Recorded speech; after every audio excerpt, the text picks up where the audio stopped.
todas e todos presentes. Vamos iniciar, então, a nossa mesa para fazer essa reflexão sobre o exercício profissional e a perspectiva de gênero. E, para a nossa conversa, a gente tem hoje, então, a presença da Luísa Dias, integrante do coletivo Arquitetas Invisíveis, e também a Bia Kerr, que faz parte do grupo Mulheres em Construção. E a ideia é que a gente tenha um tempo de apresentação para a experiência das mulheres que estão aqui em cima, e depois a gente abre para o debate, né, com a contribuição de vocês também, e fazer uma roda de conversa para que todos possam contribuir e sair desse encontro com essa reflexão mais ampliada. Então, eu vou deixar a palavra com a Bia, que terá 30 minutos, depois a Luísa também, e aí, então, a nossa meta, né, para entregar esse painel é até às 10h30, ok? Então, obrigada. Bom dia a todas, legal estar aqui. Acho que alguém já conhece a gente aqui, né? Levanta a mão. Vão ouvir algumas coisas novas, né? E algumas coisas bem antigas.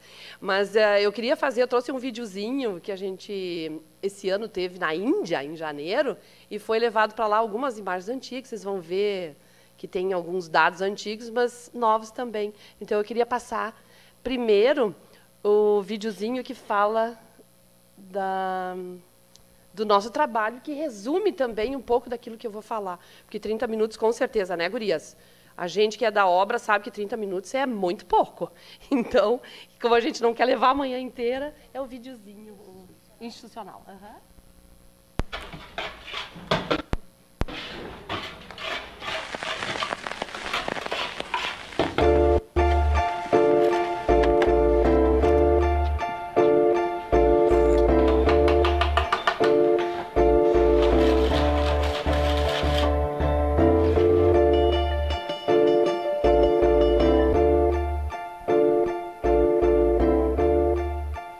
Mulher em Construção nasceu para capacitar a mulher numa área que é totalmente masculina, que é a construção civil. Quer dizer, se achava que era masculina, mas a gente está aí para provar que é diferente. Há 10 anos atrás, o nosso maior desafio era provar que a mulher podia. E a gente conseguiu. Há 10 anos atrás, nós formamos 25 mulheres. Dessas 25, elas vinham de carroça, a pé, de bicicleta, de qualquer forma. Foi uma loucura até chegar a nós. E a gente, a partir dali, então, começou a transformar a história dessas 25. É um curso que prepara a mulher, que ensina ela a ir para o mercado e que traz todo o benefício que uma sociedade precisa, uma sociedade mais justa, mais igualitária. E é muito legal ver as mulheres trabalhando, se assumindo, se empoderando, trabalhando contra tudo que aquilo que a gente exige, que é dizer não para a sociedade, tu não pode fazer isso.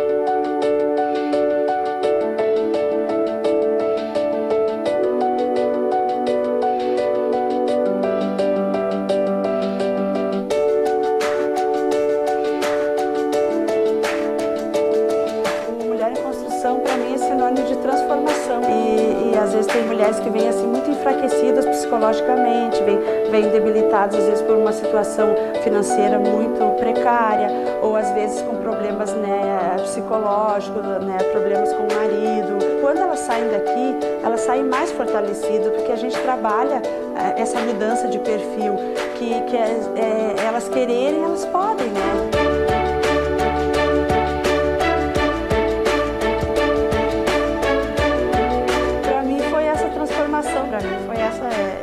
Teve uma caminhada nesse sentido muito forte, muito grande. É uma decisão muito importante que eu estou tomando agora, né? Estou procurando algo novo e eu gosto muito dessa área, me interesso bastante. São coisas que os homens fazem e às vezes a gente acha que não consegue, né? Então, essa é uma oportunidade de conhecer mais. Elas realmente conseguem despertar, né, um potencial e uma capacidade que elas nem sabiam que tinham. Eu nunca imaginei que eu ia levantar uma casa, né? A gente já está quase terminando, a gente fica emocionada de ver, sabe? A gente, pô, olha aí o que a gente está fazendo, sabe?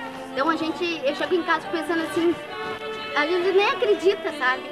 Abrir uma firma e tocar ficha. E outra, realizar sonhos. Viajar, quem sabe, comprar um carro novo, comprar um imóvel novo. É um orgulho para nós, né? Saber que a gente está construindo para nossa comunidade, para nós mesmos, né? Uma mulher empoderada, ela muda uma sociedade, porque ela vai mudando, a vizinha muda, a sua amiga muda, a prima, e muda toda a família. Então, ela tendo grana para sustentar a sua família, é óbvio que isso vai mudar.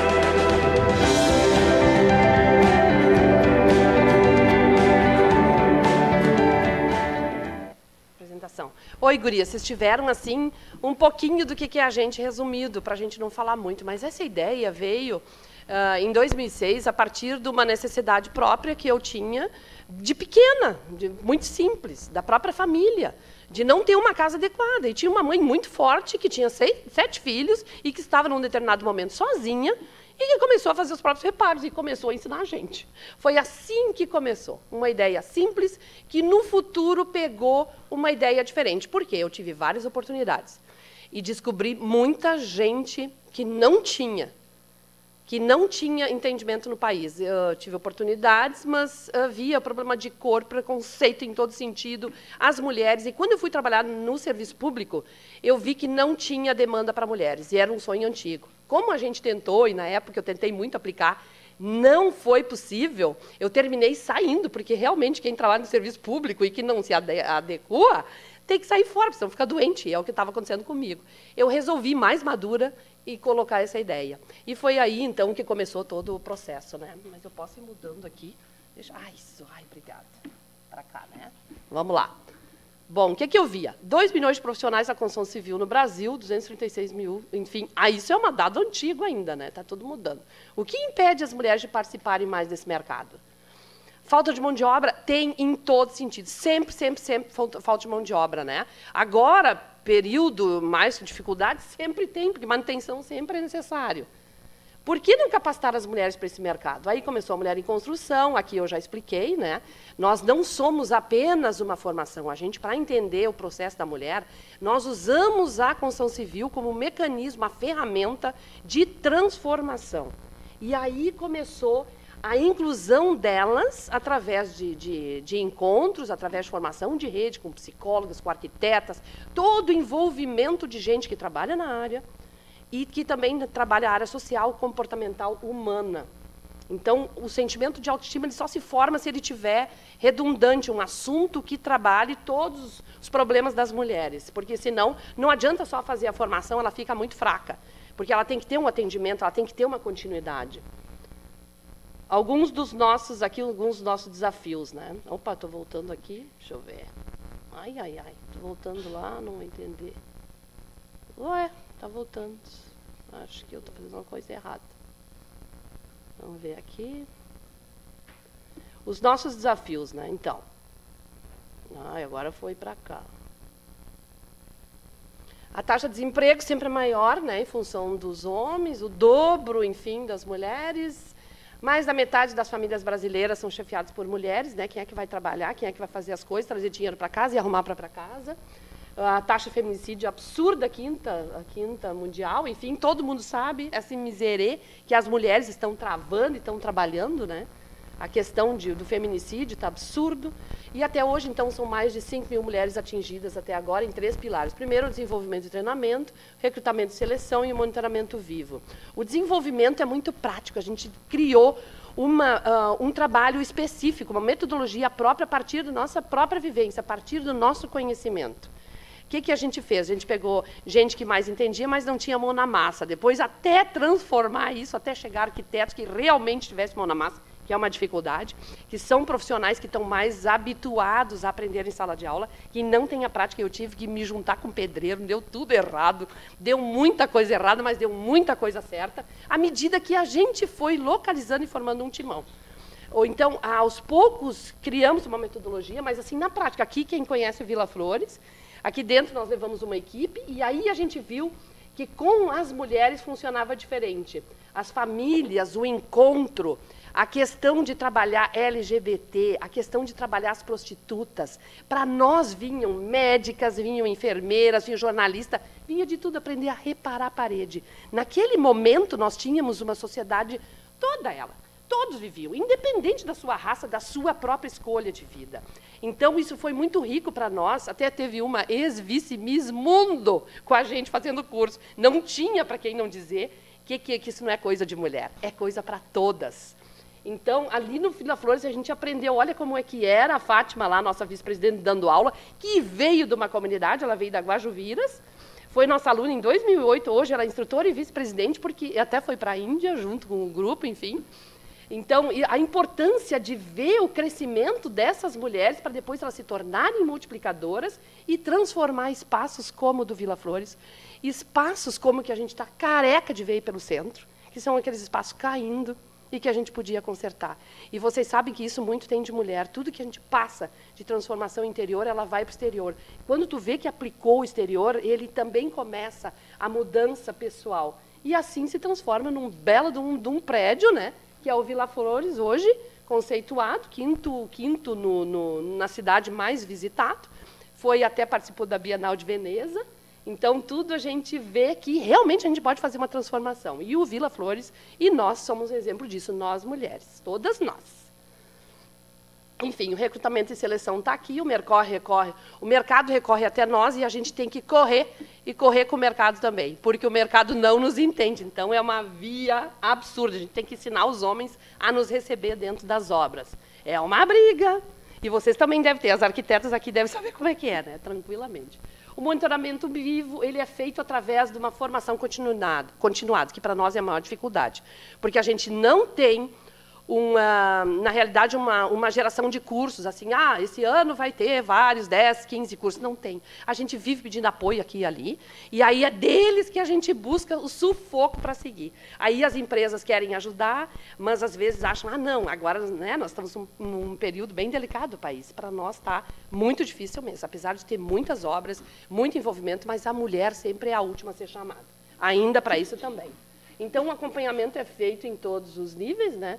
As dimensões físico, mental e espiritual. Como está sendo visto nosso trabalho hoje? Bom, vocês sabem, para quem nos conhece, a gente tem que correr, porque é muito assédio em todo sentido. Mas ele foi possível chegar, como nós chegamos na Índia, ali está a Fátima e a Lúcia, que trabalham com a gente, discutindo trabalhos que não são para mulheres no mundo. Então, nós somos convidados, e o ano que vem está rolando um papo bem interessante para se juntar à construção civil e falar das mulheres como na construção civil. Então, isso vai ser um encontro mundial, que estava nos Estados Unidos, enfim, tinham 27 nações aqui nesse evento.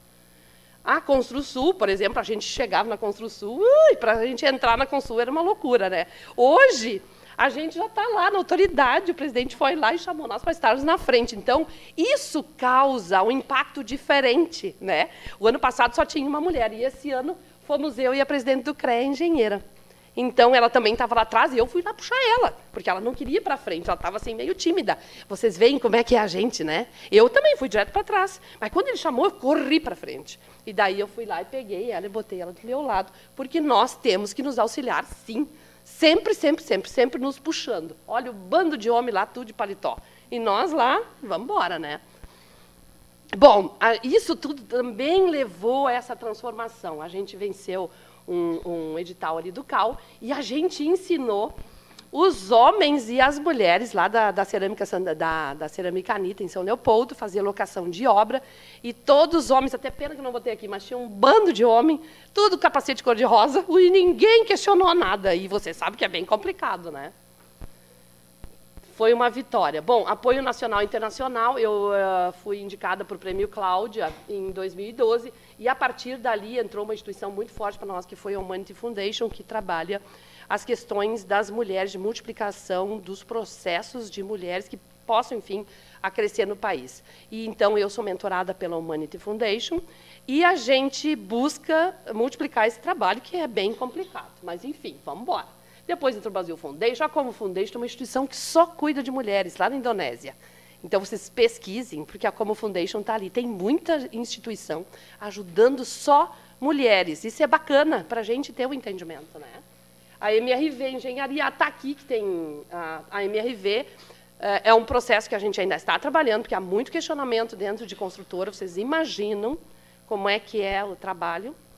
A gente entra para dentro da obra para aprender e para aplicar. mas aí começa a nossa briga. Quem faz o quê, que tipo de material? Aí são os questionamentos que a gente tem que conversar muito, mas muito mesmo. E a loja está aqui, aquela grata satisfação de estar dentro das mulheres e nos processos de mulheres, é o chamarisco que a gente vê como tem mulher que queria aprender e que não sabia disso, que era uma coisa tão, né, meu Deus, era um mistério a construção civil, que nada. A mulherada quer toda participar. E é uma briga, porque muitas vezes a gente não tem, o outro dia está lotado, não tem nem como atender. E depois, enfim, o Vila Froz, nossos apoiadores, participamos Mulheres do Brasil, tem um monte de parceiro aí. Mas porque veio, porque todo esse desenvolvimento. Aqui está a Taqui, que eu falei para vocês, a mulherada toda aprendendo, no dia ela vai na loja e no outro ela bota em prática numa instituição que precisa de reforma. E geralmente a gente vê instituições de mulheres, né, que daí a mulher apoia a mulher. Vamos embora. Bom, aqui a MRV. A Casa Rosa, que surgiu com a proposta de colaborar com as mulheres e formar uma cooperativa. A gente ainda está trabalhando. Isso aqui é muito demandado também de tempo, de organização. Sejam bem-vindas, gurias, para participar. Quem quiser, entra lá, fala com a Marília, com as gurias, porque elas não estão dando conta do trabalho e nem o mercado não atende, a gente não consegue chegar, porque precisamos cada vez mais de mulheres. Foram muitos resultados até agora, mais vida, mais dignidade, em todo sentido. Quando tu empodera uma mulher, tu empodera uma sociedade. Isso é fato, porque a gente se preocupa com todos. Quem está na tua volta, com a tua mãe, com o teu pai, com o teu vizinho, com o teu entorno. Mas a gente precisa muito mais do que isso. A gente precisa que os homens enxerguem isso e que as próprias mulheres enxerguem isso também. Que é uma consequência, e a gente está vendo isso, que há um mercado muito amplo, mas que ele também é muito presencial, necessário, né? Que a gente esteja mais junta. Eu queria mostrar para vocês agora a melhoria de renda das mulheres. Histórias para contar, muita história positiva, muita história negativa, mas que se transforma em positiva, porque é a busca que a gente tem do dia a dia, de estar colaborando, de estar buscando, para que a gente realmente faça uma transformação. E que a gente veio para esse mundo para deixar um legado. A gente não pode ficar sozinha. A gente tem que se entender, a gente tem que se compreender. Então, eu queria te passar. Tu faz uma gentileza? Pega para mim ali um depoimento. E daí vocês vão ver elas na prática. Deixa eu ver, tem mudado.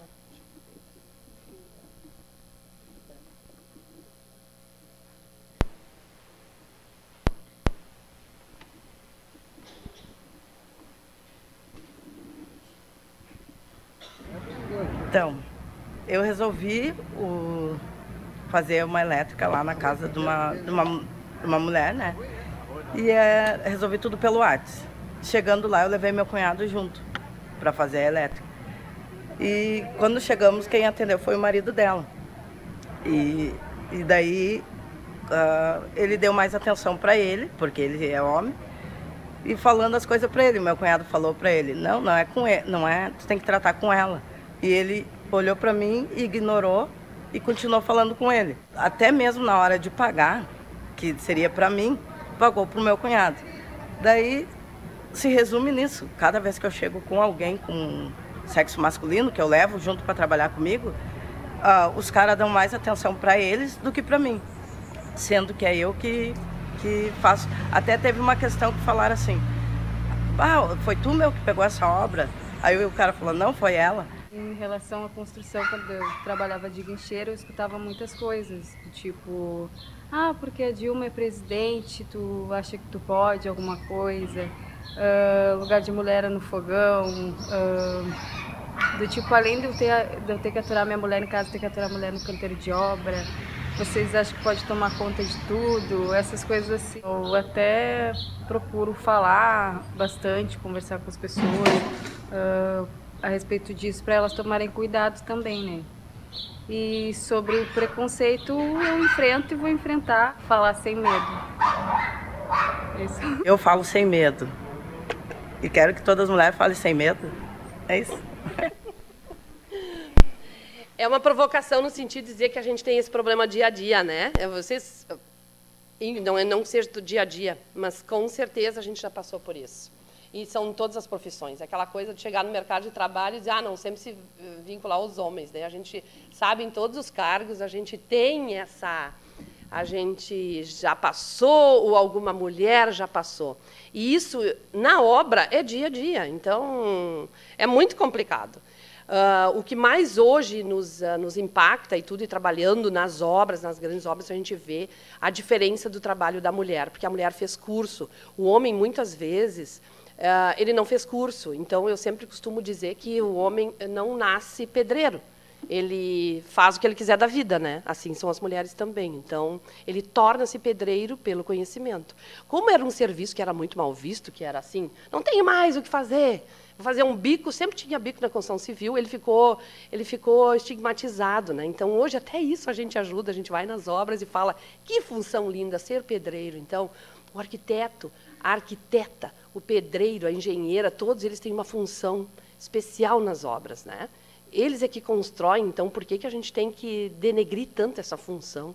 É uma coisa interessante, né? E qualquer uma dentro da obra. Então, só se vê os altos cargos. Não, mas quem faz lá o serviço tem que ser respeitado também. Então, eu acho que a mulher veio contribuir muito para isso e muito também no sentido a nossa briga maior, vou dizer para vocês agora. A mulher entra na obra, vai lá, aprende e quer fazer direitinho. E o homem vai lá e ensina para ela. Não, o chefe dela vai dizer, não, tu não vai usar isso tudo. E aí o questionamento é feito. E aí os produtos ficam ruins, são entregues obras que não são tão boas, elas questionaram, mas não andou. E aí é uma briga aliada. Na real, eu acho que a gente vai ter que transformar esse canteiro de obra. E eu acho que a mulher vai ser fundamental para isso. A gente está recém-cavando. Olha, a mulher em construção já tem 13 anos. E a gente está aprendendo sempre a duras penas. Vai, regredindo um pouco, volta e vamos embora. Mas a gente vai ter que manter o nosso pulso de seguir à frente para conseguir fazer com que as obras fiquem melhores, né? E que as equipes melhorem cada vez mais. Então, sempre nesse clamor de chamar mais pessoas e as mulheres entenderem outras mulheres, receberem outras mulheres e não ter tanto preconceito. Tu pode colocar mais um ali? Acho que está indo, né?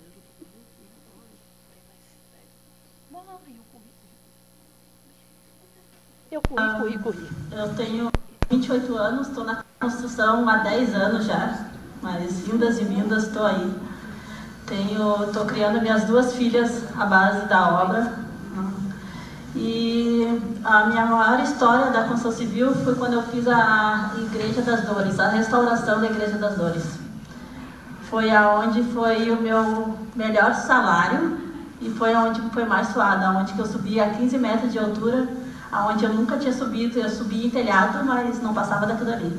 Então, a ONG muda a vida da gente quando a gente conhece a ONG. Vamos aprender o que a gente aprende em casa, né? A minha primeira colher de pedreiro foi uma colher de casa. Quando foi a gente começou, eu e minha mãe não tinha meu pai dentro de casa, e a gente começou fazendo os reboquinhos de dentro de casa. E foi aonde que eu vamos lá, né? Que eu comecei a fazer um cursinho básico, porque eu já sabia trabalhar com obra, mas tu não consegue trabalhar na obra só sabendo, tu precisa de um certificado, então, tu precisa aprender bem mais. E foi aonde que eu entrei na minha primeira obra, foi pela imobiliária, né? Eu comecei com a imobiliária, que foi por uma indicação pela ONG também, e ali eu não parei mais também, só tô indo. A gente traz esses depoimentos porque a gente fica assim, né? As mulheres, a primeira ferramenta foi a colher de casa, e a gente tem muitas ferramentas assim. E a gente tem muitas mulheres vivendo isso, e a nossa organização nasceu para atender essa mulher. Eu tenho que dizer para vocês que ninguém acreditava na gente, apesar de eu ter achado a ideia era só adotar uma cidade e fazer ela bonitinha e ir aplicando ela os conhecimentos de cada uma, né? Fazendo uma praça, uma comunidade, um espaço da comunidade que precisasse de reparo, assim ela aprenderia e daria o retorno para a cidade. Nunca ninguém entendeu esse meu conceito, que eu acho que ainda é tão simples, é só pegar e ir lá, aplicar e depois mandar para o mercado de trabalho, ou ela se beneficiar e arrumar a própria casa. Ninguém entendeu, e aí eu tive que vender a única casa que eu tinha, porque eu disse, agora eu provoquei. E quando tu chega a uma certa idade e diz, olha, quero isso, não quero nem saber. Eu vou para frente vendo que eu tenho, porque isso é o empreendedor. O empreendedorismo social é isso. É tu ir lá, acreditar e tocar adiante, entendeu? Então, essas questões da gente buscar o recurso vem, de alguma maneira ele vem. Porque tu acredita nele. E a transformação é tão grande como a dessas mulheres, que é o que faz a gente mover o mundo e querer seguir adiante. Porque tu vê, né, que nem a última ali, a Jaqueline, 28 anos, ela tem 2 filhas. Quem é que está cuidando dessa mulher? Vamos ver qual é a sociedade que está cuidando. Tem alguém de nós aqui cuidando? De mulher, de instituições, de poder público? Não tem. Ou ela arruma o que fazer, ou ela volta para casa e daqui a pouco ela está fazendo coisas, enfim, que ela já vê que é o maior problema nosso é o de drogas, né? Quem é que está levando quem o quem? A pessoa não tem o que fazer, não tem cobertura, então tem que haver um órgão para apoiar isso. Isso tem que entrar política pública, e aí é que eu me refiro, que a gente precisa, sim, se ajudar cada vez mais. Então, muito bem-vindas, gurias, venham nos ajudar, porque a gente sempre precisa de apoio. Nosso endereço está ali no Vila Flores, estamos aí à disposição para tentar ajudar. Algumas coisas a gente consegue, outras não. Quem sabe a gente constrói junto essa nova vida aí que a gente precisa, muito mais unida, mais forte, principalmente as arquitetas, que é um número tão grande de mulheres, né, que estão aí presentes, e muitas vezes é uma troca bem bacana que a gente faz, tá bom? Muito obrigada.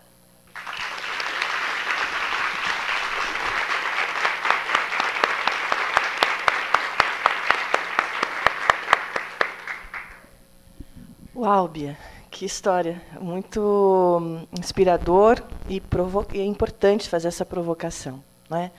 Porque quando você fala que desse engajamento transforma, ele transforma a si e a todos, e é um fluxo em rede que a gente precisa procurar, porque os espaços precisam ser ocupados por aqueles que querem ocupar. E aí, quando ela fala poder estar sem medo, poder falar sem medo, é aí que a gente atinge a nossa equidade, né? E isso acontece, a gente precisa fazer essa reflexão em toda a nossa cadeia produtiva, e olhar esses atores todos como de uma forma integral. Então, o trabalho de vocês reforça essa necessidade da integralidade do processo construtivo, e envolvendo todos os atores, né? E quando a gente traz isso para dentro da construção, a gente pode fazer a mesma reflexão da nossa ocupação do espaço urbano também, né? Como que essas mulheres estão sendo acolhidas nesse espaço, no espaço profissional, na contribuição daquele fazer que ela...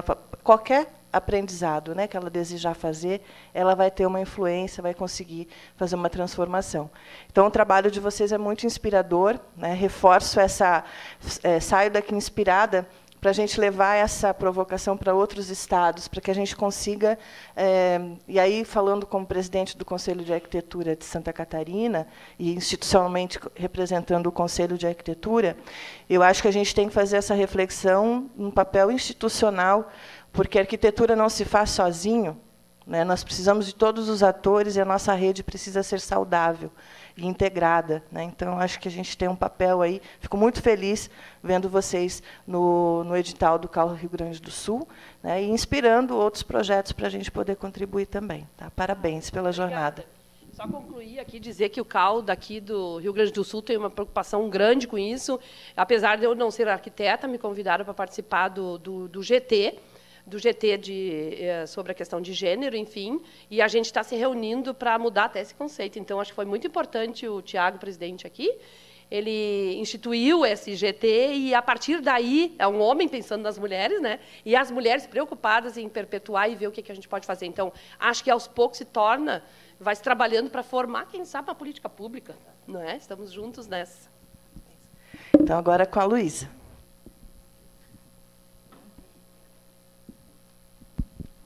Bom dia, pessoal. Eu sou a Luísa, do Coletivo Arquitetos Invisíveis.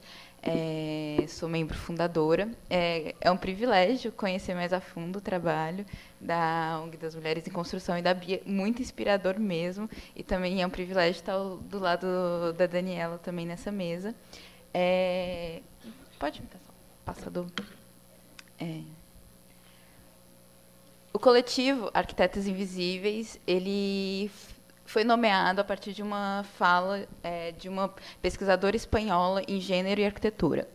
Mulheres são como fantasmas na arquitetura moderna, presentes em todos os lugares cruciais e estranhamente invisíveis, por isso os invisíveis. A motivação surgiu quando, não sei se todo mundo lembra, mas a Folha, há vários anos atrás, mais ou menos em meados de 2011, lançou uma coletânea especial de grandes arquitetos e suas obras.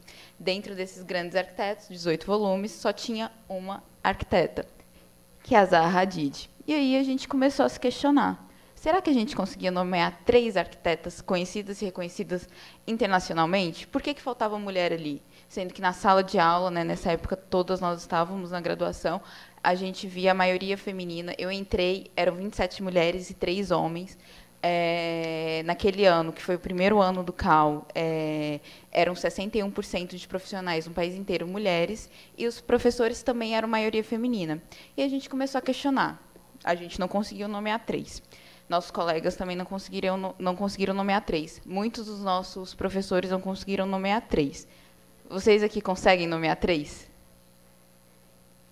A primeira que aparecia era a Alina. A segunda era a Zaha. E aí a gente ficava no vazio. E aí a gente foi e trabalhou numa exposição, pegando 27 nomes e construindo tudo isso. E com várias provocações. Quem são seus grandes exemplos? A gente não conseguia nomear 3 arquitetas, mas em 5 minutos a gente conseguiu nomear 15 arquitetos. E aí a gente foi construindo essa exposição e dividindo toda ela em temáticas. E algumas coisas começaram a gritar. Por trás de um grande homem, sempre tem uma grande mulher. Todo mundo conhece esses moços, né? Na vertical, talvez vocês não saibam, é o Robert Venturi. Então, a gente tem o Mies e o Le Corbusier. E essas mulheres, vocês conheciam até agora? Todas elas trabalharam com os 3 e foram cruciais para o desenvolvimento do trabalho, principalmente a Lily Reich com o Mies, que foi ela responsável por desenvolver vários projetos de imobiliário com ele, inclusive a BRNO, e também transportar todo o material desenvolvido durante o escritório na Europa, quando teve a Segunda Guerra e o Mies foi para os Estados Unidos. Foi ela que ajudou a transportar esses desenhos, além de contribuir com isso. A gente tem também a Denise Scott Brown, que eu acho que quem não conhece, em 91, Robert Venturi foi laureado com Pritzker, e boa parte dos projetos utilizados para o júri como projetos relevantes para eles serem nomeados era com coprodução dela. E aí, em 2013, a gente teve uma petição de alunas da faculdade, eu não lembro direito a faculdade, em Nova York, para ela que fosse laureada retrogradamente por conta de toda a contribuição que ela teve junto com o escritório do casal. O Pritzker falou que o júri era unânime e eles não poderiam sobrepor a decisão dele. Então, assim, uma bela passada de pano. E aí, com isso, a gente viu, sempre tem grandes mulheres. Ao longo desses anos, esse ano é as Arquitetas Invisíveis, mês que vem fazem 5 anos, e aí a gente entrou de cabeça nessa questão de gênero, não só recolhendo os nomes, mas também pesquisando por que a gente está tão invisibilizada dentro da arquitetura. Aí eu trago de novo outra fala da Beatriz Columina, que corrigir os registros não é apenas uma questão de adicionar alguns nomes ou até mesmo milhares à história da arquitetura. Não é apenas sobre uma justiça social ou precisão histórica, mas uma maneira de entender completamente a arquitetura e as complexas formas como ela é produzida. Quando a gente só tem referencial masculino, quando a gente só dá lugar de destaque para os homens, a gente está perdendo todo o resto da arquitetura. A gente só está vendo um lado da arquitetura. Aqui, me apoio também já em outra pesquisadora de gênero, que é a Gwendolyn Wright, onde ela classificou 4 locais e formas de atuação das mulheres. A mulher excepcional, que abre mão de um monte de coisa que a gente tem comumente na sociedade, como família, relacionamentos amorosos, para ser essa mulher excepcional, tida tão boa quanto o homem, por isso que ela se destaca. Por exemplo, a Zaha, a Alina são mulheres como essa. A gente pouco se sabe de uma vida familiar e são tidas como mulheres extremamente difíceis de serem lidadas, muito brutas. Tem histórias de que a Alina queria ser chamada de arquiteto como forma de impor um respeito, porque você tem uma visão de que a arquitetura feminina é uma arquitetura subjugada, que ela é só decoração, e isso também diz muito sobre como a gente vê as coisas que estão do âmbito doméstico, um pouco menos valorizadas do que as arquiteturas de renome, quando você está construindo prédios, e a gente sabe que tem tanto valor quanto todas as áreas.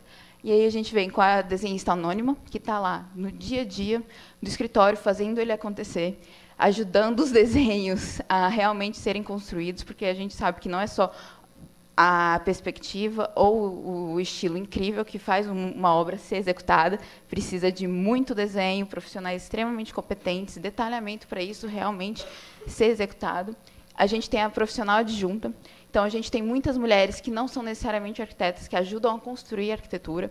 Por exemplo, a gente tem a Jenny Jacobs, que tem que é extremamente necessária para compreender o urbanismo atualmente, e ela era jornalista, então assim, todo mundo na graduação em algum momento entra em contato com Os Olhos na Rua, e o Morte e Vida das Grandes Cidades, né, que é o livro dela.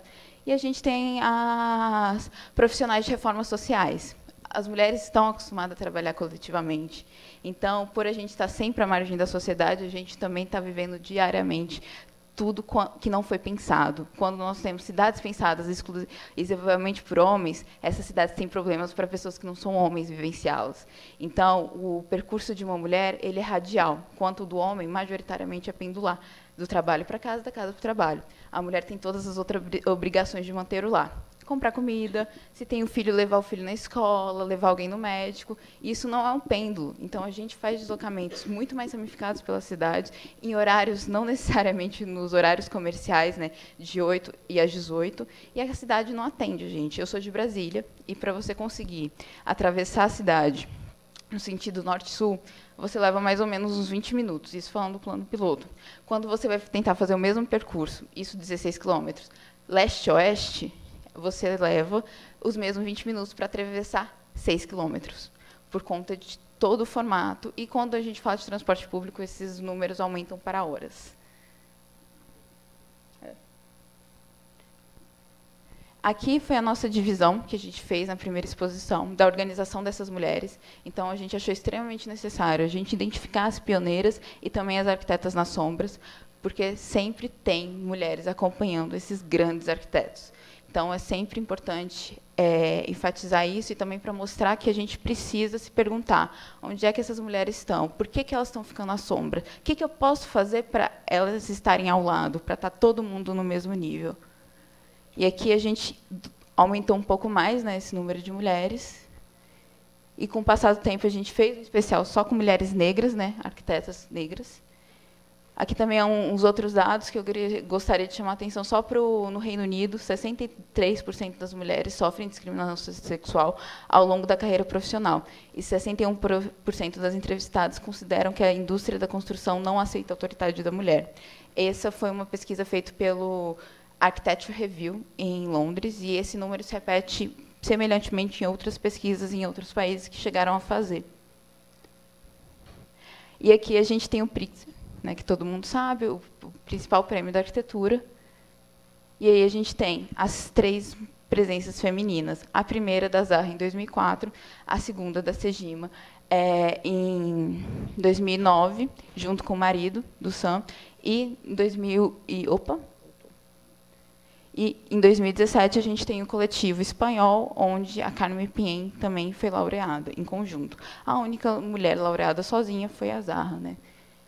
E aí a gente tem também como isso se traduz nos júri. Quem está premiando essas pessoas? Então, o prêmio ele é criado em 79. A primeira jurada a ingressar é em 87. Essa jurada não era uma arquiteta projetista, ela era uma crítica de arquitetura, então ela tinha conhecimento teórico inquestionável, por isso que ela foi convidada a participar do júri. E a primeira arquiteta mesmo, projetista, que participa do júri é a Zaha, em 2012. Então, é um prêmio que está reconhecendo as arquiteturas, os arquitetos relevantes que produzem arquitetura no mundo inteiro. E a primeira mulher arquiteta de projeto a ser convidada para o júri é só em 2012. Então, isso responde bem por que a gente está naquele lugar. E aí a gente traz outras questões sobre o espaço público e quem é o homem público e quem é a mulher pública. Aqui do lado tem o conceito da Zaida, que traz muita questão da construção da sociedade patriarcal. E aí a gente tem isso, né? O homem público é o político, o estadista, enquanto a mulher pública é a prostituta, a mulher da vida fácil, a mulher da vida. E isso se traduz de várias formas na nossa cidade. Aqui eu peguei do anuário do ano passado quem são as pessoas que estão construindo o nosso CAL, né? Esse aqui é do CAL BR. Todos esses nomes destacados são as mulheres. Aqui os números. A gente tem, hoje, 62,6% das profissionais são mulheres. O único lugar que tem maioria é no colegiado de entidades nacionais, que não estão só o CAL. O resto, todos os lugares de representação, nós somos minorias dentro do CAL. E aqui a gente tem uma tirinha que foi desenvolvida baseada numa pesquisa do GT de Mulheres, do Sindicato de Arquitetos de São Paulo, onde mostra a evolução da carreira profissional de uma mulher, comparada com o do arquiteto. A gente tem picos de desenvolvimento, mas toda vez que algo acontece, a idade de casar, a vontade de ter filho, mudar de emprego, a gente está travado, enquanto os homens estão sempre ascendendo.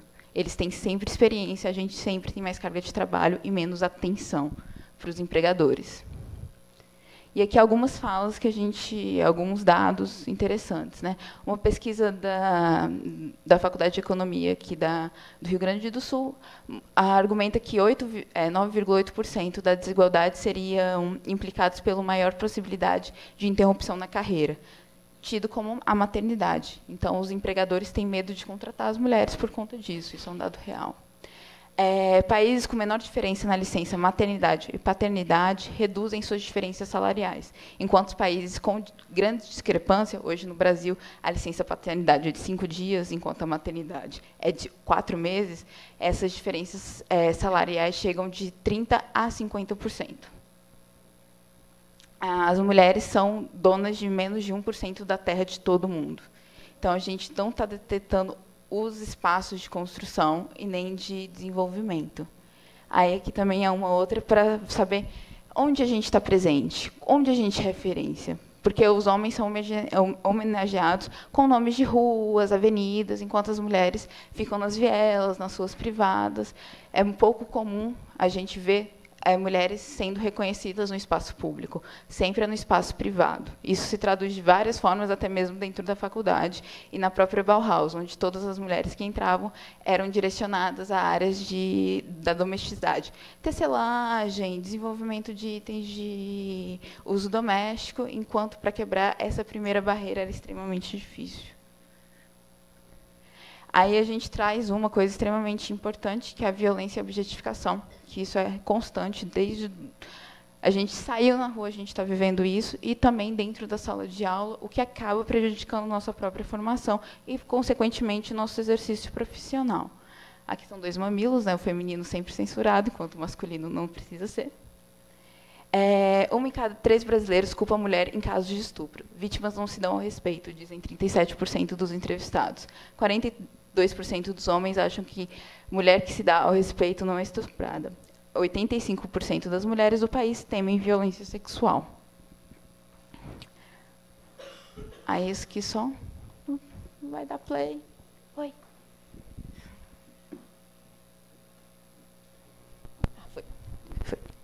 Aqui foi um GIF que a gente fez no Dia da Mulher de 2016. Esse GIF girou muito. Quando o último dado que a gente viu, ele já estava com quase 2 milhões de visualizações. E foi extremamente assustador e gratificante ver como outras profissões e outras mulheres também se apropriaram disso. Que também era muito relevante a gente ocupar e demonstrar que a gente pode estar em qualquer lugar. E aí a gente traz por que nós somos um coletivo, né? Que é capaz de abranger um grande número de pessoas, o trabalho coletivo, que é de transformação, e a gente, que é uma característica feminina, também a gente constrói sem necessariamente dar o crédito para uma pessoa só. É uma transformação em conjunto. Isso também acaba atrapalhando quando a gente está numa profissão que identifica só um grande personagem e não toda a equipe que ajudou a fazer, que ninguém sozinho na arquitetura faz um prédio inteiro. E aqui, alguns coletivos que existem, grupos pelo país inteiro, feministas, que estão constantemente lutando em várias frentes, seja na pesquisa, seja dentro da sala de aula, combatendo o assédio, mostrando para os professores e para os próprios colegas como a gente precisa discutir isso e empoderando essas mulheres para ter, pelo menos, um ambiente de estudo e, futuramente, conseguir almejar o trabalho. Então, isso... Mulheres Unidas São Mais Fortes. Eu queria agora aproveitar esse tempinho de fala para ler a carta, o comunicado que o Grupo Voluntário de Mulheres do CAU Porto Alegre lançou ontem sobre um caso que a gente teve de assédio, onde um dos conselheiros foi demitido da instituição federal que ele dava aula por assédio, e hoje ele ainda está no cargo de conselheiro do CAU Paraná. Peço licença para ler. Nós, da Comissão Voluntária de Mulheres do CAU Paraná, nos posicionamos em relação à portaria 1603, que saiu no Diário Oficial da União, dia 2 de setembro de 2019, a qual diz respeito ao conselheiro arquiteto Irã Taborda Duquette, do DEC, que foi exonerado do cargo de professor da Universidade Tecnológica Federal do Paraná sobre denúncia de assédio. Em respeito às mulheres que sofreram e que sofrem pelo mesmo motivo, acreditamos que ele também tenha infringido com o principal do Código de Ética principal profissional do CAU-BR, conforme item abaixo. 1.1.5. O arquiteto urbanista deve defender os direitos fundamentais da pessoa humana, conforme expressos na Constituição Brasileira e em acordos internacionais, e também o artigo 6.2.3. O arquiteto urbanista que se comprometer a assumir cargo de conselheiro do CAU deve conhecer as suas responsabilidades legais e morais. E na Lei 12.378, de 31 de dezembro de 2010, que regulamenta o exercício da arquitetura e do urbanismo, temos o artigo 17. No exercício da profissão, o arquiteto urbanista deve pautar sua conduta pelos parâmetros a serem definidos no Código de Ética e Disciplina do CAU-BR, e que, conforme diz o respectivo parágrafo único, o Código de Ética e Disciplina deverá regular também os deveres do arquiteto urbanista para com a comunidade, a sua relação com os demais profissionais, o dever geral de urbanidade e ainda os respectivos procedimentos disciplinares observados no dispositivo da lei. Assim expostos, nos sentimos na obrigação moral e ética de nos opor ao comportamento do conselheiro e exigimos a exoneração do arquiteto Irã Taborda do seu cargo no Conselho. E aqui temos uma lição aprendida. Quando as mulheres denunciam situações como essa, serão sempre atendidas por instituições que reconhecem que práticas de assédio contra as mulheres não serão toleradas.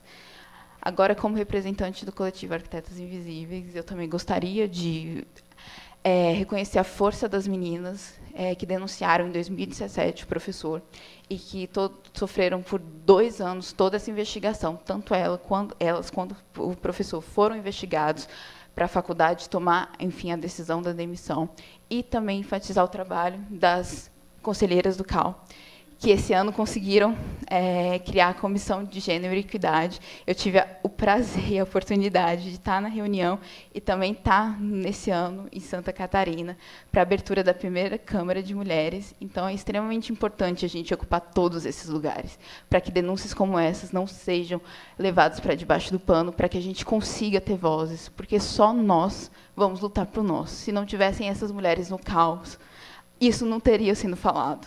Eu vi a plenária, a maioria dos conselheiros tentou deixar isso para lá. Então, a gente precisa estar em rede, a gente precisa ocupar, desde o levantar e assentar a parede até desenhar essa parede. Porque até a gente conseguir sentar num computador e projetar, a gente teve que vencer muita briga, enquanto o homem só chegou lá. Obrigada.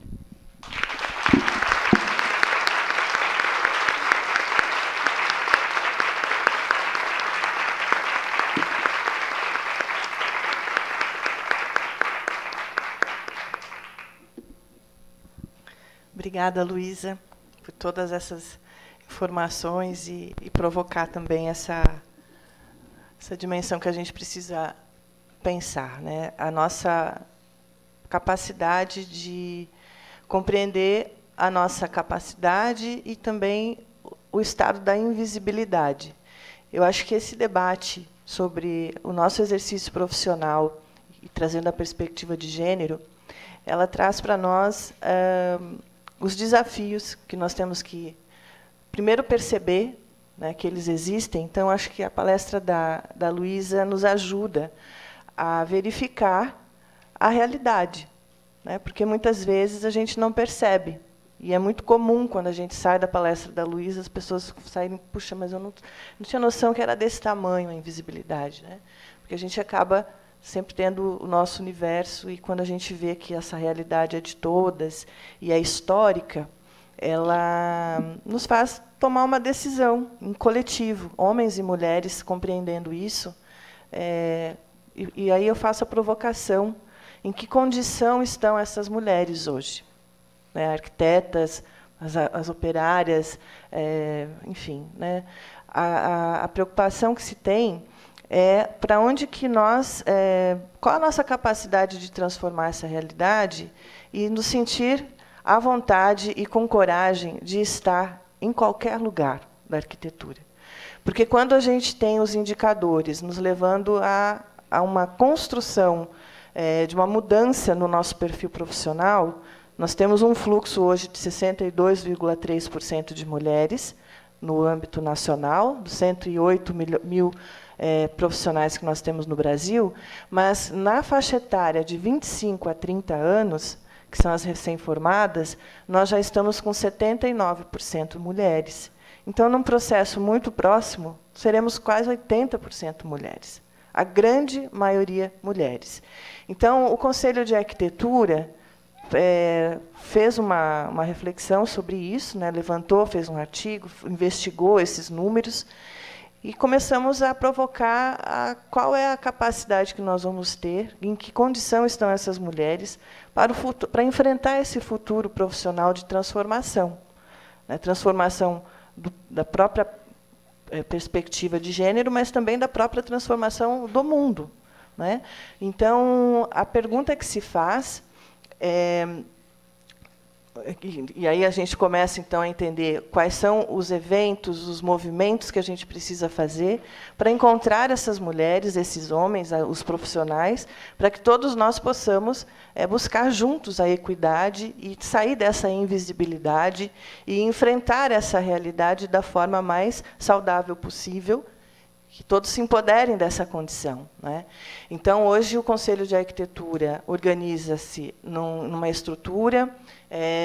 Nós temos uma comissão nacional, né, com o CalBR de Equidade de Gênero, que a Luísa comentou, e essa comissão é uma comissão temporária, e ela tem a missão de organizar a política de equidade de gênero para o Conselho. Esse é o principal propósito. Para a construção dessa política de equidade, nós temos alguns produtos que a gente tem que desenvolver, e um deles é o diagnóstico. Nós queremos conversar com as mulheres e com os homens arquitetos e toda a sociedade para entender em que condição nós estamos hoje e quais são as nossas demandas, os nossos medos, os nossos desafios. E aí, com isso, fazer um grande diagnóstico. Eu vou, daqui a pouquinho, projetar o acesso dele aqui, mas eu gostaria de convidar a todos e a todas aqui presentes que participem desse diagnóstico. Porque é a partir desse levantamento participativo que nós queremos ouvir a comunidade para poder organizar a estrutura da política de equidade de gênero do CAL, focado especificamente na nossa formação profissional. Né? Então, com isso, a gente vai conseguir entender e organizar melhor isso.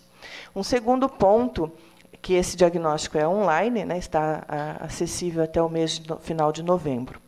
E um segundo movimento que nós estamos fazendo é o ciclo de mulheres, que vai acontecer em todas as regiões do país até o março do ano que vem. Esse ciclo de mulheres ele tem dois propósitos. Primeiro como a gente está fazendo o diagnóstico online, a gente quer também fazer um circuito presencial, para que a gente se reconheça, para que a gente se aproxime. E, com isso, organizar uma rede, né, de mulheres que possam se encontrar, que possam se reconhecer e que possamos, juntas, fortalecer a nossa profissão daquilo que a gente pode contribuir, daquilo que é nosso, daquilo que é a nossa experiência para esse processo da construção da arquitetura brasileira, do futuro da arquitetura brasileira. Então, esse ciclo de debates ele tem um eixo focado no exercício profissional, para que a gente continue construindo junto isso, e um outro eixo que é a cidade, a perspectiva da inclusão das mulheres na cidade. E, com isso, também provocar uma aproximação da arquitetura e urbanismo com a sociedade.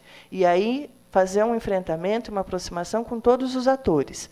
movimento social, legisladores, gestores, arquitetos, arquitetas, e, com isso, a gente fazer uma reflexão sobre a condição da cidade e o papel da arquitetura nesse contexto, e a perspectiva de gênero. E, na fala da Bia, fica muito claro, né? Diante da nossa experiência do espaço privado, nós temos o olhar do cuidado, que culturalmente foi nos colocado. Mas esse olhar do cuidado nós precisamos compartilhar com todos. A responsabilidade do cuidado é de todos, não é só da mulher. Os homens também, talvez seja isso que a gente precisa compartilhar e aprender juntos, da mesma forma que temos muitas coisas para aprender com a experiência dos homens. Então, todo esse debate, o que se propõe é essa integração. A integração do conhecimento, que a gente não nos permita que essas diferenças, que esses conceitos que nos afasta, que nos atrapalhe, né? Nós precisamos nos aproximar, a gente precisa ter esse conhecimento compartilhado para que a gente possa avançar. Então, o ciclo de mulheres tem esse propósito, e a ideia é que a gente chegue ao final dele com algumas diretrizes para apontar algumas possibilidades de política pública, pensando o direito das mulheres à cidade, numa perspectiva de inclusão. Quando a gente fala o direito das mulheres à cidade, em momento algum é a defesa de uma cidade exclusiva para as mulheres, mas é a partir do protagonismo das mulheres, que são, em sua maioria, na condição que vivemos hoje, as mulheres que cuidam da família. Se a cidade estiver estruturada para as mulheres, estará estruturada para todos. Então, o que nós pretendemos com esse debate? Provocar as mulheres a entender o seu espaço, o seu papel de protagonismo na contribuição da construção da cidade contemporânea. Então, é chamar as mulheres para ocupar o espaço público, né, que não é tão... Espaço público, assim como muitos espaços de obra, não é um espaço que é fácil para todas as mulheres. Eu acho que a maioria das mulheres tentam, né, estão procurando, mas ainda não está, isso não está resolvido, né? Nós temos um longo caminho pela frente. Então, são esses recados que eu queria apresentar para vocês sobre em que momento que está o Conselho de Arquitetura hoje, pensando essa questão da perspectiva profissional. Então, eu reitero aqui o convite para que vocês participem do diagnóstico, e também, hoje, ao final da tarde, no final da mesa das 16 horas, 17h30, nós estaremos fazendo uma reunião da Comissão de Equidade de Gênero na Praça da Alfândega, às 17h30. E será uma grande roda de conversa. A gente quer encerrar o dia de hoje encontrando a todas, para a gente poder apresentar para vocês mais detalhadamente o projeto da Comissão da Equidade, e, principalmente, para que vocês compreendam o processo e venham participar dele. É muito importante a participação de todas. Ok? Então, aqui os recados foram dados, e agora a gente abre, então, para a participação de vocês, fazendo as perguntas e abrindo, então, a nossa conversa. Fiquem à vontade.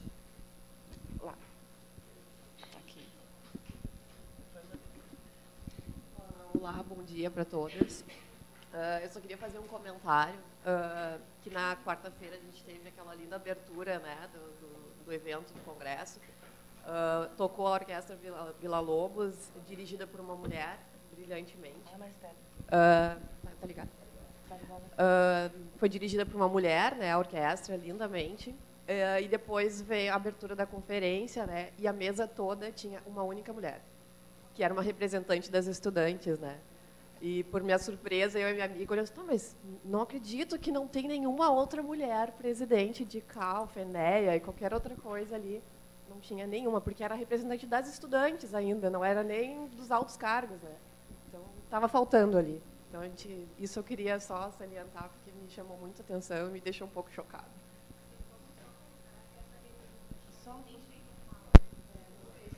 Verdade. Bem lembrado. Só vamos pegar o microfone que está sendo gravado. Só repetindo que a participante colocou que a representação estudantil feminina não teve nem direito à fala na mesa e o nome dela não foi citado na abertura? Foi citado, mas só tinha ela. É só para acrescentar que a juventude representada, a única mulher jovem representada, a minha, eu que sou da velha geração, decana de Minas Gerais, me sinalizou que tem um futuro melhor, sabe, para vocês se animarem. O microfone da plateia está muito baixo.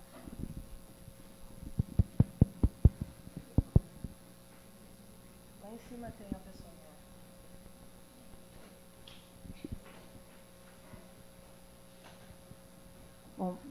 Bom dia a todos, cumprimentos às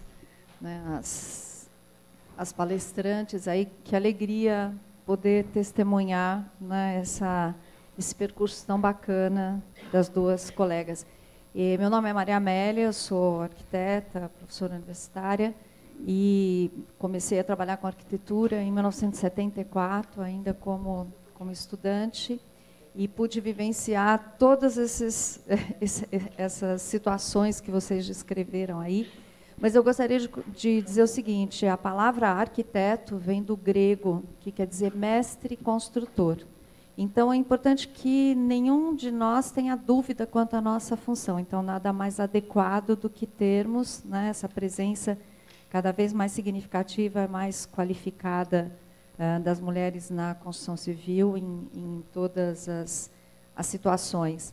E eu acho muito importante que a gente desenvolva esse diálogo conjunto, que esse aprendizado de equilíbrio da presença feminina e masculina seja um aprendizado conjunto, que a gente possa compartilhar realmente isso igualmente entre homens e mulheres, né? Porque, sem dúvida nenhuma, vai ser uma questão muito mais evoluída, né? Inclusive para a própria cidade. Eu penso que a gente discutir a cidade na perspectiva de uma situação mais confortável às mulheres é algo que pode ser trabalhado tecnicamente pela articulação dos sistemas urbanos. Nós temos cidades no Brasil, por exemplo, que articulam o sistema de transportes, né, a mobilidade urbana, com os outros sistemas, localizando nos terminais de transporte coletivo, por exemplo, equipamentos como creches, como escolas de educação infantil, como postos de saúde. Eu tive a oportunidade, só para concluir, na cidade de Santiago, ter um diálogo com uma mulher que trabalhava em serviços domésticos, que me relatou que criou 8 filhos na cidade de Santiago, trabalhando como empregada doméstica, e que ela conseguiu criar esses outros 8 filhos porque ela, ao ir para o trabalho, deixava as crianças em creches, em escolas que estavam localizadas junto aos terminais de ônibus. Então, eu acho que tem uma série de questões que a gente acaba não se dando conta, porque, na verdade, a nossa discussão técnica sobre a cidade, sobre a arquitetura, sobre a amorosidade dos espaços construídos, ela, de fato, é muito incipiente, né? Então, eu vejo com muita alegria isso que está acontecendo aqui. Todos nós somos, eu tenho certeza absoluta que somos filhos de mulheres fantásticas, de homens fantásticos também, e penso que a gente só tem uma chance de futuro, que é um futuro comum.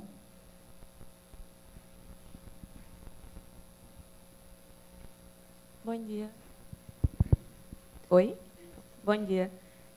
Meu nome é Thaís, eu sou estudante, eu vim de Aracaju, Sergipe, para prestigiar. E eu estou muito feliz, é mais um comentário, eu estou muito feliz de estar presente aqui, poder escutar a Luísa e a Bia, que eu já acompanhava no Instagram, então poder estar aqui vendo, compartilhando isso é muito importante. Então, o meu comentário é mais sobre a questão de ressaltar que nós, mulheres, de fato, precisamos nos unir, fazer coisas mais por nós, porque, às vezes, nós mesmos viramos as costas para projetos, para etc., coisas de mulheres. Então, eu acho que isso, de certa forma, acaba enfraquecendo nossa união. E isso acaba causando um olhar para o pessoal já de fora, percebe assim, que nem as mulheres se valorizam o trabalho de outras mulheres, então, acho que isso acaba causando um olhar muito ruim. Então, eu acho que é mais ou menos isso. Então, a Luísa falou e a Bia também essa questão de ajudar, da mulher fazer as coisas pelas mulheres. Então, eu acho isso muito importante. E obrigada por essa palestra de vocês. Só comentando em cima do seu comentário, a gente tem que lembrar que a gente está inserido dentro de uma sociedade com uma lógica patriarcal. E isso está enraizado na forma que a gente foi criada, na forma que a gente se comporta perante a sociedade. Então, é um processo de desconstrução, tanto feminino quanto masculino. Então, é o que a Dani enfatizou, a gente precisa ter um diálogo em conjunto com a sociedade. A Simone de Beauvoir falava que nós não conseguimos existir numa sociedade sem o nosso opressor, entre aspas, né, essa lógica de ultravalorização do masculino, porque uma sociedade humana precisa do masculino e do feminino, enquanto outros grupos minoritários conseguem existir sem os seus opressores. Por exemplo, os judeus conseguiriam existir numa sociedade só deles. Então, a gente tem que realmente abrir esse diálogo em conjunto, e eu peço para os homens que estão aqui para que falem com seus colegas e também parem para escutar quando uma mulher for falar, por mais baixo que ela fale. Não fale por ela, não repita o que ela falou, deixe ela falar, porque vocês têm um péssimo hábito de se sentir confortável em qualquer lugar e assumir protagonismo em qualquer lugar. Eu queria ter essa autoestima masculina, gente. Então, assim, trabalho todo dia para que seja só uma autoestima, uma boa autoestima, não necessariamente algo vinculado ao masculino ou ao feminino. Mas é algo que a gente tem que vir todo dia, lembrar e perguntar. Não, você concordou com isso, colega? Para os professores também, reparar quem está falando durante as apresentações de trabalho, quem está orientando, porque muitas vezes a gente é criada muito, as mulheres, né, nesse ponto, para a gente estar muito na média, ser muito homogênea, não se destacar nem para bem nem para mal. Isso acaba deixando a gente muito silenciada, principalmente num ambiente onde a gente destaque e tão grande quanto a arquitetura. A gente está acostumado a ter o grande arquiteto. Então, assim, quando a gente fala de Brasília, a gente lembra do Oscar e do Lúcio. Mas teve tantas outras pessoas, homens e mulheres, construindo aquela cidade, e a arquitetura é isso, é um processo coletivo. Então, a gente está bem nessa virada. E todo dia, eu entrei na faculdade, eu formei já tem 2 anos, eu estou muito feliz com as novas mulheres que estão entrando na faculdade, e muito mais feliz ainda com as pessoas que estão dispostas a ouvir a gente, que tem mais tempo de profissão, que isso é extremamente relevante. Bom dia, eu me chamo Gabriela Moraes, eu sou do Conselho de Arquitetura de Santa Catarina, e, na verdade, eu venho complementar a tua fala. E quando eu olhei o auditório cheio de mulheres, a gente reconhece as nossas dores, as nossas necessidades, e eu fico muito feliz de termos, ainda que muito pouco, tínhamos 5 homens desde o início da apresentação, então isso destaca que, às vezes, a gente precisaria estar esse auditório cheio de homens. Né? E eu fico muito, muito, muito grata e feliz quando eu encontro um conselheiro de Santa Catarina sentado aqui. Então, eu te convido a reconhecer essa luta e te convido a abraçar as nossas causas dentro do nosso conselho também. Então, também ser porta-voz dos nossos objetivos, das nossas... Eu não gosto de usar muito a palavra batalha, porque eu acho que isso não é do feminino. Eu acho que a gente tem um jeito de conduzir as nossas ações, se inserir no mercado, conquistar o nosso espaço de um jeito que reconhece o outro. Então, quando foi falado agora, que as mulheres também sejam gentis conosco, né? A gente não precisa guerrear, a gente não precisa batalhar, a gente precisa construir junto. Eu vou estar emocionada mais. Então, a gente também precisa dos homens. A gente também quer. A gente dá conta. A gente dá conta sozinho. Mas a gente também quer os homens participando disso, porque é uma construção conjunta, né? Então, eu fico feliz de ter um conselheiro de Santa Catarina aqui também. A gente tem outro representante de Santa Catarina. Então, eu fico feliz de ter vocês, homens, também, escutando o que a gente... que a gente quer trazer, quer dar voz. Então, é isso. Eu vou só passar para ela, porque eu pedi a palavra no teu lugar. Obrigada, tá? Bom dia, meu nome é Adriana, sou arquiteta, também professora. E, pensando no que a nossa colega de Aracaju colocou, me lembrei.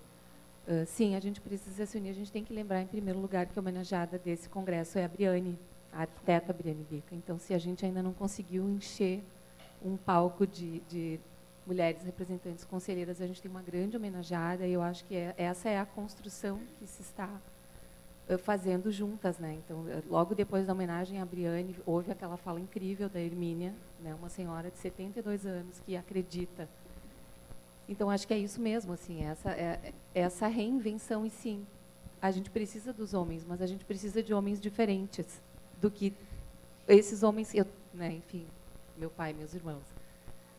Que sejam criados diferentes por nós mulheres, talvez. Eu não tenho filhos, mas, né, essa construção masculina de ser servido, e talvez seja isso, né? Então, as mulheres sempre servindo aquele homem nas tarefas menores, e nunca, por isso, talvez, tendo conseguido esse espaço. Eu acho que essa construção é linda, e eu concordo plenamente com a palavra não batalhar, mas unir. E me preocupa pensar como é que funciona na obra, Bia, a questão do assédio. Como é que isso, além de tu não ser reconhecida enquanto teu trabalho, quando tu vai trabalhar já sendo uma mulher, nós, né, sendo mulheres, felizmente as minhas experiências foram muito positivas com os homens que trabalham nas obras que eu, enfim, executo. Mas se recebe uma mulher para trabalhar nessa obra, como é que ela não vai ter um preconceito, ela não vai ser assediada, em algum momento não vai vir aquela piadinha? Então, como é que é a construção a preparação dessa mulher para chegar na obra e para também ser respeitada e também conquistar esse respeito num trabalho que, teoricamente, não é um trabalho apto ao feminino. Então, essa questão, né, ser assediada por um professor, mas como é que é ser assediada no local do trabalho por um colega que está executando a exata mesma tarefa que tu está executando? Então, essa construção do saber se posicionar sem ser agressiva, sem criar esse limite. Estava conversando com um colega agora. A gente não quer excluir os homens, a gente quer somar com homens, a gente quer homens diferentes, que entendam que, sim, nós somos iguais, a gente só quer somar para construir o melhor, porque não está mais dando para seguir do jeito que está. E eu acho que é esse caminho que tem que ser lembrado todo tempo. Assim, o conhecimento, o aprendizado, o ensinar a se construir dentro de uma obra também, como se posicionar nesse lugar. Então, fiquei muito curiosa em saber, assim, vou passar lá no Vila Flores para falar contigo sobre isso, em como ensinar essas pessoas, tanto esses homens, a respeitar, a receber e respeitar essa mulher, e essa mulher a se valer o respeito quando essa piadinha chegar na hora da obra, porque ela vai chegar. Gente, tu tocou numa ferida danada. Porque, assim, primeiro, né? Eu tô com duas, só me olhando que a gente passou recentemente, o tempo inteiro, né, gurias? É o tempo inteiro. Bom, primeiro, a nossa briga foi botar a mulherada dentro da obra. Tinha mulher que se vestia de homem para entrar em obra. E ainda tem. Ainda tem. Tinha mulher que dizia para mim, ali nas obras do Barro, logo dizendo, né, eu não vou ficar de costas de jeito nenhum. Não dá para ficar de costas, porque os caras vêm com tudo. Então, qual é a segurança que a gente tem de estar num processo? Vocês imaginam, isso há uns anos atrás, né? E agora, todo dia, igual. Cada coisa que se ouve, vocês não têm ideia. Mas a gente está construindo um tempo. Eu acho que é isso, sabe? A resposta é o que a gente tem que falar todo o dia, a repetição. Para ter uma ideia que se prepara o mercado, a gente vai para dentro da obra, fala, vou falar no grosso, repetir o nosso parceiro último. A gente vai lá, prepara os homens, olha, as mulheres estão chegando, elas podiam ser sua irmã, sua cunhada, sua tia, sua mãe, inclusive, muitas vezes, porque tem mulher lá com 60 anos trabalhando como assistente, como auxiliar de obra, né, de produção.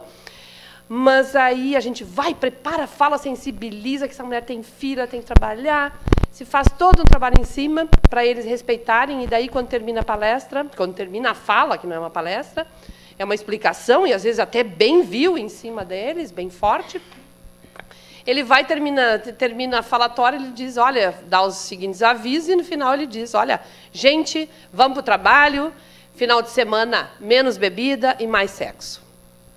Quando tu ouve isso, já é um entender levando para adiante. Então, quem é o pessoal que está construindo os nossos espaços? Quem são esses?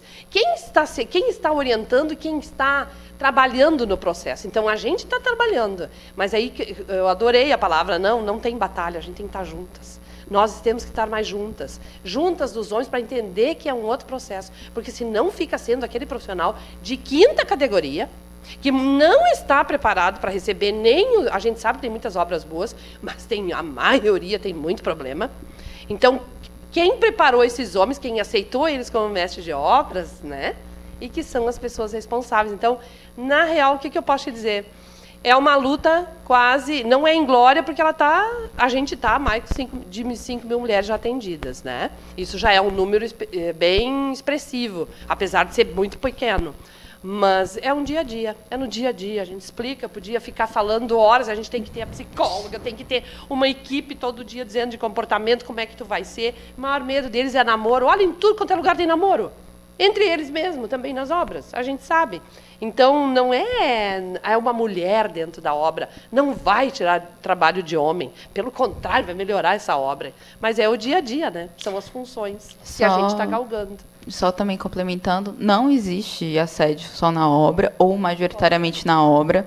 A gente acabou de ter, né, o caso do conselheiro, e eu, como arquiteta recém-formada, estou há 2 anos no mercado e sinto que as minhas maiores dificuldades hoje, isso com um recorte muito pessoal, que se repete de vários outros jeitos para outras colegas, minha maior dificuldade é com profissionais de outras disciplinas dentro da construção civil. Então, tive problemas dentro do ensino também, e eu fico muito incomodada quando parece que a solução e o problema do assédio está todo na mão da mulher. A gente tem que denunciar, a gente tem que saber se portar, e não é isso, a gente está ali, a gente tem que ser respeitada. Então, eu fico muito incomodada quando vejo falando assim, e se fosse sua filha, e se fosse sua mãe, e se fosse sua irmã? Não, é uma pessoa igual a você, e se fosse você?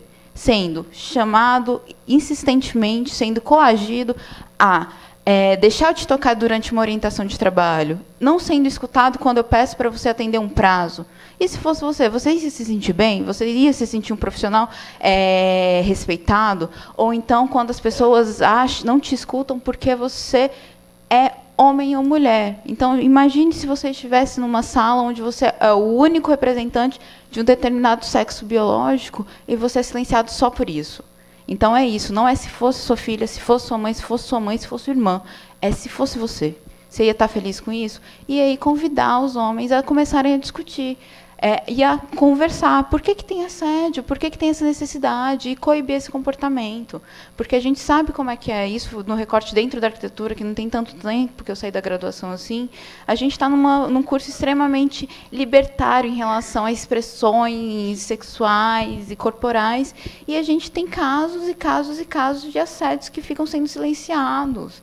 Então, é ver a mulher também como o igual, como uma pessoa. Só para a gente organizar, a gente está já chegando no nosso limite de tempo. A gente tem mais uma inscrição, aí depois a gente faz o encerramento. Então, na inscrição do conselheiro, se mais alguém quiser se manifestar, né, mas a gente encerra as inscrições ali. Bom dia a todos. Meu nome é Rodrigo Altoff Medeiros, sou arquiteto urbanista e represento o conselho aqui, representando também o Conselho de Arquitetura e Urbanismo de Santa Catarina. Eu contei mais ou menos 120 mulheres e 5 ou 6 homens, e poderíamos ficar aqui a manhã inteira falando, e eu quero contribuir com algo a mais do que está sendo dito, e com uma visão masculina, óbvio. Não é pergunta nem resposta, coloquei alguns itens aqui para reflexão. Primeiro, assim, e antes de tudo, parabenizar vocês, porque o que nós estamos falando é muito além, na minha ótica, de falar em homem ou mulher, nós estamos falando em liderança.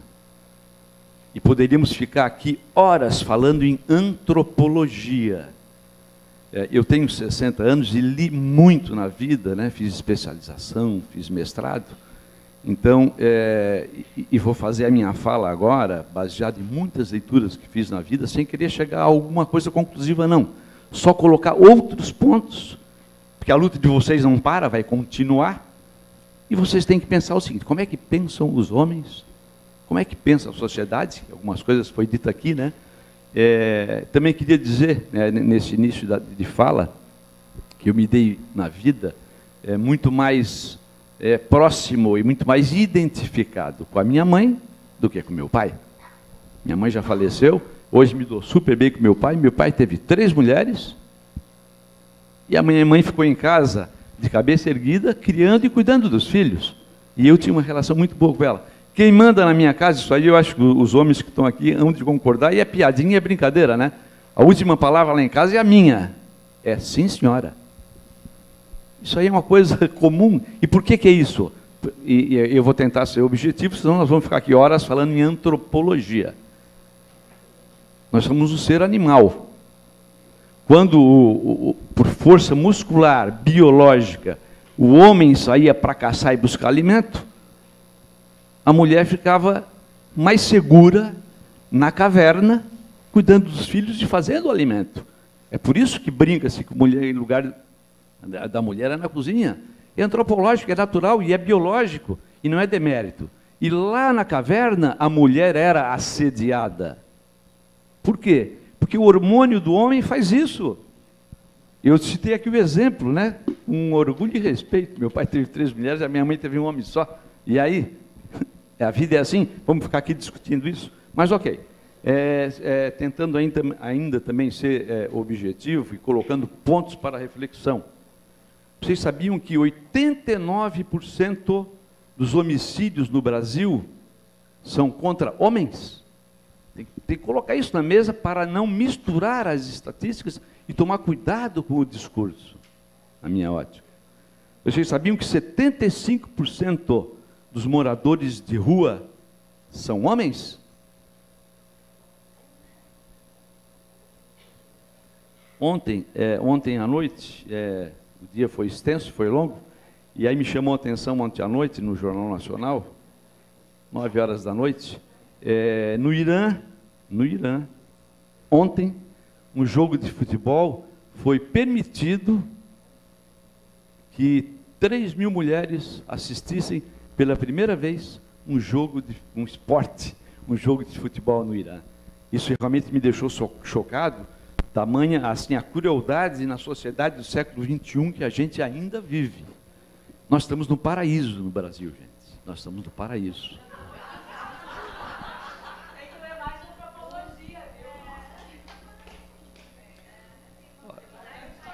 Conselheiro, o senhor terminou sua fala? Não. Então, só continue. Nós estamos no paraíso no Brasil, sim, e a diferença vai continuar existindo. Então, se eu tenho 89% de homicídio contra homem, nós estamos aqui na sala, né, no espaço Érico Veríssimo. A estátua que está na Praça da Alfândega é do Barão do Rio Branco. Nós tivemos uma presidente mulher, agora há 4, 5 anos, que permitiu a corrupção e o roubo, tanto quanto os homens que a antecederam, de qualquer partido. Se nós temos, eu vou concluir, né? Se nós temos 62% hoje de mulheres arquitetas, ou quase 70%, né? E a gente vê o Conselho Estadual e os Conselhos Federais 90% ocupados por homem, talvez seja porque o perfil do homem de lutar e brigar pelo poder afastou as mulheres desse ponto antropológico. Eu tive uma vida política rica e forte, e me afastei dela porque eu queria ficar com a minha mulher e com meus filhos. Então a mulher tem que botar isso na balança também. O poder, a política, a ascensão, o Érico Veríssimo, né? Os presidentes do Brasil, 95% homens, afastou os homens da coisa mais gostosa que tem, que é viver com a mulher e com a família. Então botem isso também na balança, ok? Obrigado. Obrigada pela contribuição, conselheiro. Eu acho que eu posso fazer alguns contracomentários também para reflexão do senhor e dos outros homens e de todas as pessoas aqui.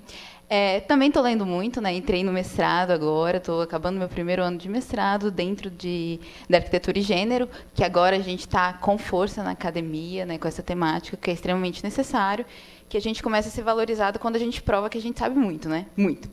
Então, assim, a gente voltando a algumas informações que a gente começa a desmistificar, que primeiramente, tem uma pesquisadora, pensadora, que é a Federici, que, se o senhor quiser, eu te passo o livro dela traduzido para o senhor dar uma olhada, que fala que um dos principais pilares da economia que a gente existe hoje, do capitalismo, é baseado na falta de remuneração do trabalho feminino. Nós somos, ao mesmo tempo, reprodutoras da mão de obra e mantenedoras da saúde da mão de obra. Se o trabalho feminino fosse remunerado, não daria para se manter o sistema econômico hoje, porque as mulheres aqui sabem, provavelmente sua mulher também deve ter uma carga mental muito alta por conta de uma formação cultural, onde a gente é responsável por todos os cuidados. E isso não é remunerado.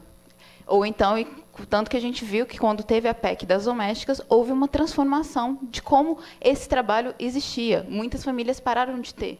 Isso que nem é remunerado com o devido valor de tempo e dedicação, um trabalho de uma mulher dentro da residência. O outro ponto em relação aos homicídios, quando a gente fala que 89%, não foi isso? Dos homicídios das pessoas que morrem no país são homens, a gente está falando de todas as possíveis causas. Quando eu falo que o Brasil é o 5º país do mundo em feminicídio, eu estou falando que mulheres morreram por serem mulheres. Não porque elas estavam traficando, não porque elas estavam tentando cometer um ato criminoso.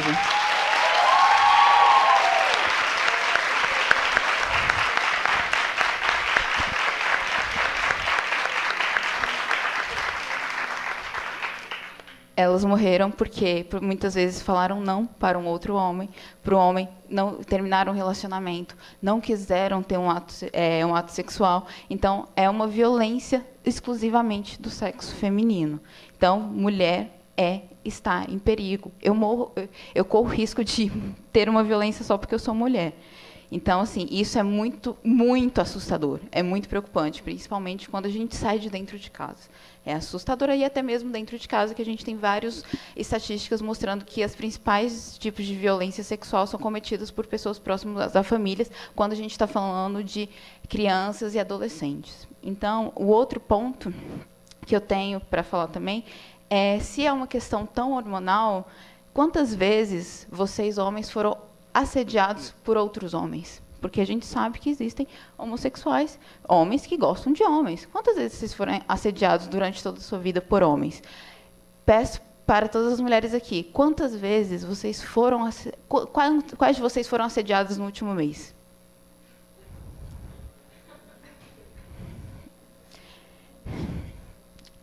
Quantos desses assédios... Todos os assédios vocês contam para as pessoas, falam assim, oi, tudo bem, Dani? Eu estava vindo aqui para cá, e aí um cara estava no metrô e o cara não saía de perto de mim e veio e cochichou no meu ouvido. Eu te contei isso quando eu cheguei aqui? Não. Então, assim, eu estava na sala de aula e o professor não respondeu minha pergunta porque ele achou ela boba. Mas quando meu colega perguntou, ele respondeu e falou que mulher tinha que correr muito atrás, sendo que eu que participei da Olimpíada de Matemática na minha escola e o meu colega não.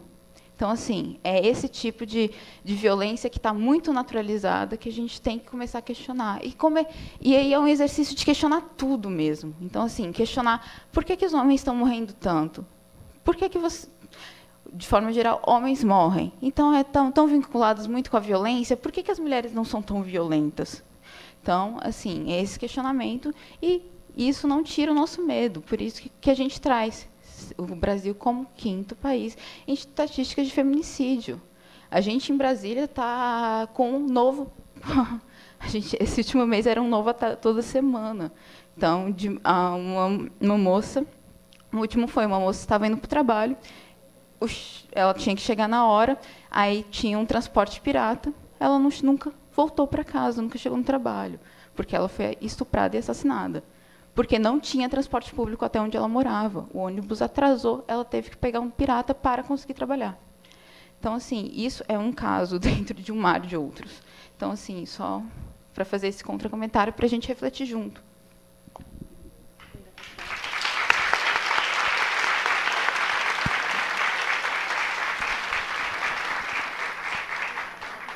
Ser breve, né? Só parabenizar o espaço que vocês criaram para debate. Realmente a nossa profissão precisa. Né? Nós trabalho há 32 anos com arquitetura, sou conselheira do CAU-RS, titular. Nós somos 3 mulheres titulares aqui no CAU-RS. E nos suplentes nós temos 3 também, então somos 6 ou 7 conselheiras. O nosso trabalho é um trabalho diário. Não percebo no nosso espaço nenhuma diferença. E só para colocar para vocês que eu acredito que muito vai da nossa postura também. Eu não entro no espaço e olho quantas mulheres tem, quantos homens, eu nem não me dou conta disso. Talvez seja uma questão de postura pessoal minha. Tá? Trabalho com obra há 32 anos, entro em canteiro de obra, trabalho em obras grandes, onde tem a maioria dos operários são homens. Também não percebo isso, porque eu entro para trabalhar, para exercer a minha profissão. Então, eu acho que, enquanto nós estivermos ali como profissionais, não, a gente não tem que criar um estereótipo, sou mulher, vou entrar, ou sou homem, vou entrar. A gente tem que trabalhar e se unir na profissão. Parabéns pelo espaço para debate e fico muito empolgada com a presença, né, o auditório praticamente cheio. Maravilha. Gente, só um pouquinho. É que a gente tem uma outra tem uma sequência na programação. Nós vamos ter outros espaços hoje, então, às 16 horas, lá na Praça da Alfândega, a Luísa, né, a gente vai ter outra mesa para falar sobre isso, e às 17h30 a gente continua a conversa. Então, fica o convite a todas, e muito obrigada pela presença de todas vocês.